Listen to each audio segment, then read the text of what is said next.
always loses connection. And I really hope I didn't have to start a new chat.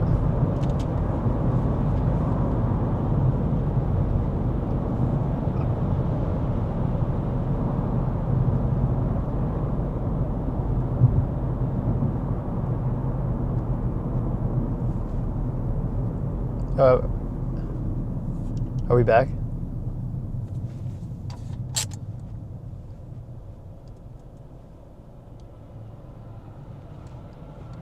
Okay. Well, I think we might be back on. Somebody mentioned something about rushing. Yeah, there's that one spot in Newport that always dies, like the service always dies. I just read a comment, somebody asking about rushing. It's crazy how many life lessons you can learn from volleyball, because most people's issue is rushing, right? When you're hitting, most people's problem is overrunning the ball, getting too far under the ball. You lose your power, you lose your vision. Yeah, when you just get too excited, go too fast, go ahead of the Lord.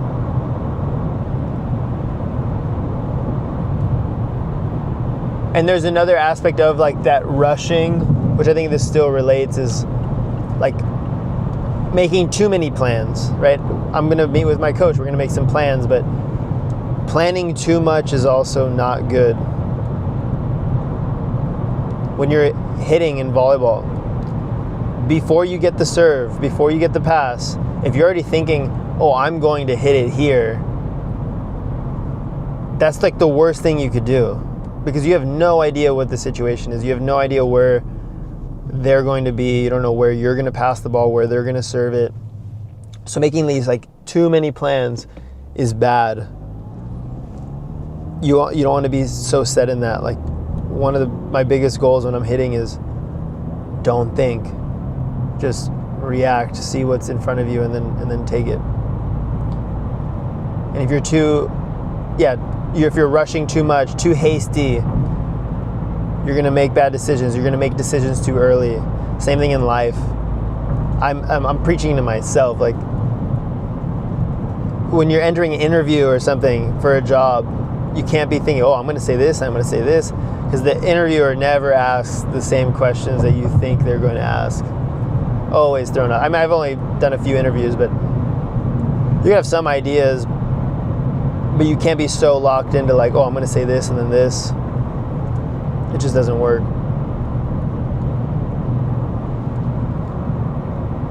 That's how you get stuck. Same thing with life. We make our plans, the Lord directs our steps. You have to be open to the Lord changing your plans. And that's the big thing, like when you come to the Lord, when you give your life to Christ, you are giving up all your plans. Same thing when a woman gives her life to a man in marriage, like you're in a sense giving up your own plans. You're giving your life over to this man as it was intended to represent Christ's relationship with the church. The church gives up their plans to Christ, who is loving and ends up blessing you way more than you could have ever imagined. It's the same thing. A woman's to give up her plans to the man, to hopefully a godly man who is loving and selfless, who will provide and give back so much more than she could have ever imagined.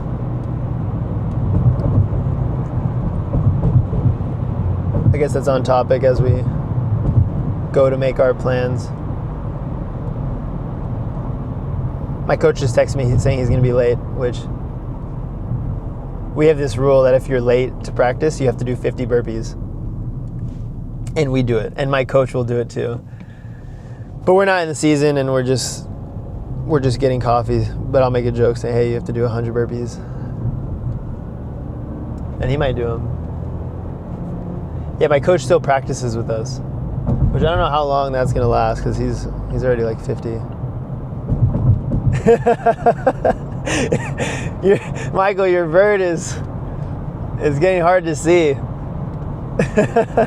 And maybe Abby, as you're watching this, his wife.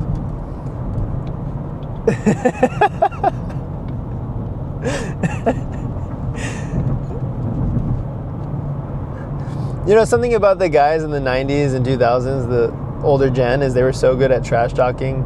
It wasn't, they didn't take it so seriously. Like guys these days, if you say something, trash talk, make a joke, they just take it so personally. They get so offended so easily. So let's just have some fun, guys. That's why practices are sometimes more fun, because you could just like yell at each other and it doesn't even matter. And then people walking by in Laguna especially, I'll kind of show. I don't know if you can see. Here, I'll take this thing off. Laguna's gorgeous. Absolutely gorgeous.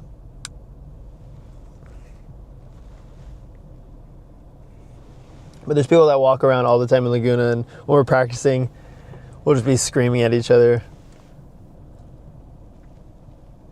It's kind of fun. But my coach always brags that his generation was way more fun because they were always chirping at each other.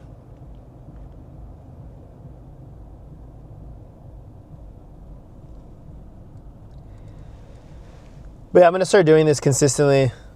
Like on my drives to practices, just chatting about, I don't know, what I read in the morning, maybe a practice plan, answer any questions when I get out. We need more people on the team though. Right now it's like my coach and me doing most of the work. But we might have a partner pretty soon. I won't give that away yet. But once we have a partner, which we've been praying about for a long time, a guy to commit with for more than a year, then we'll have our team. And then we can really get to business. Really, that's the big thing I've been missing, is a long-term partner. Oh man, we've been praying about that for a long time. Because ideally, like if you're playing with somebody, you want to pepper every day. You want to at least get touches every day. That's what set the top teams apart from most of the other guys.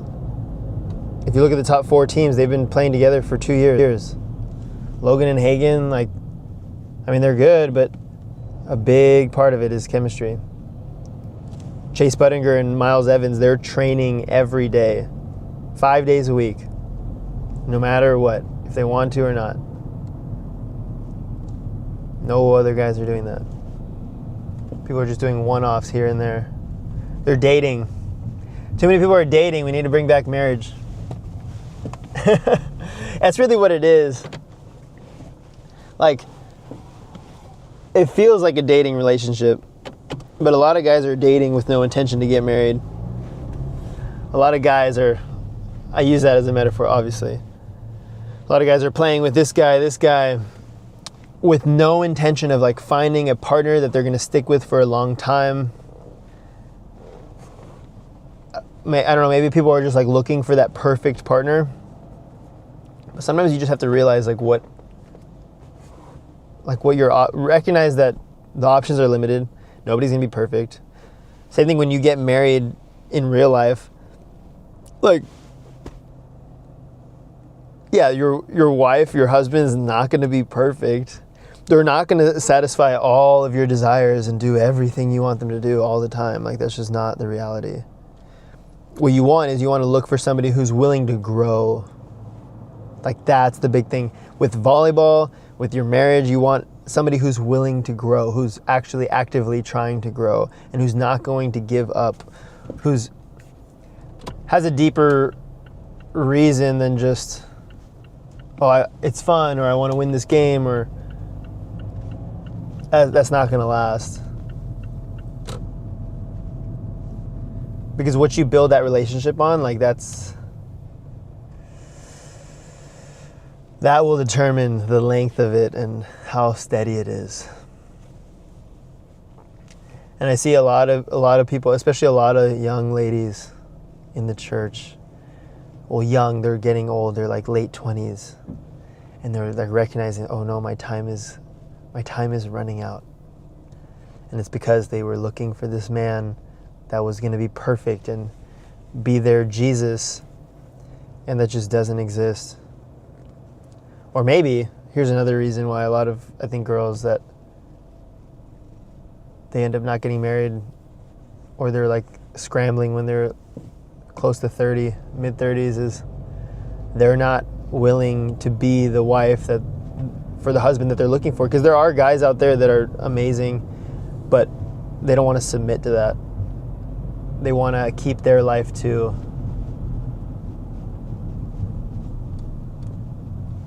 Oh no, I need to park right here. Okay, I'm just getting here now. Parking. But I'll get out and so you can meet my coach.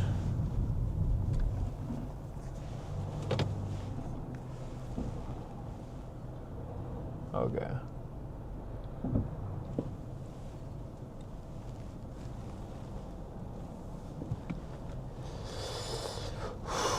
We out here.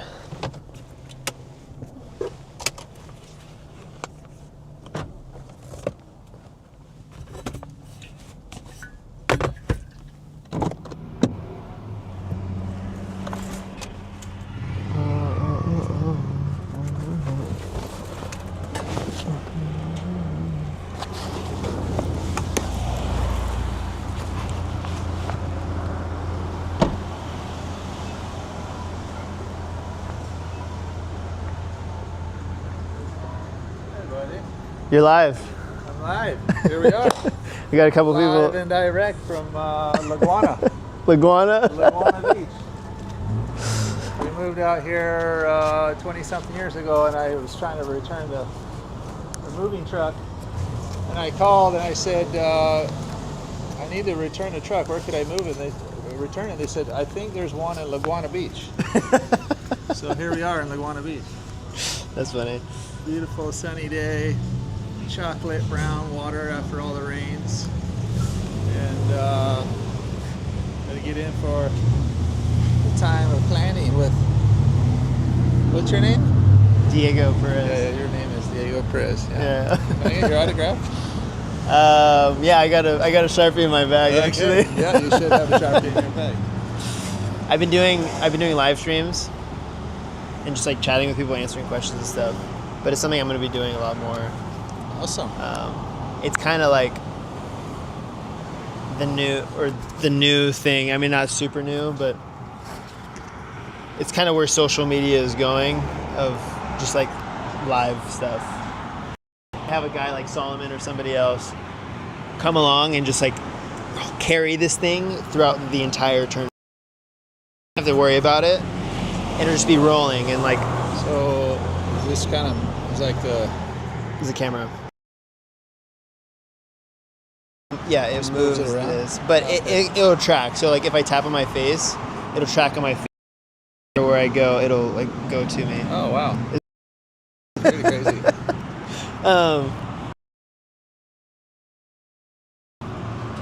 Just hold this, and so I don't know how to turn this off.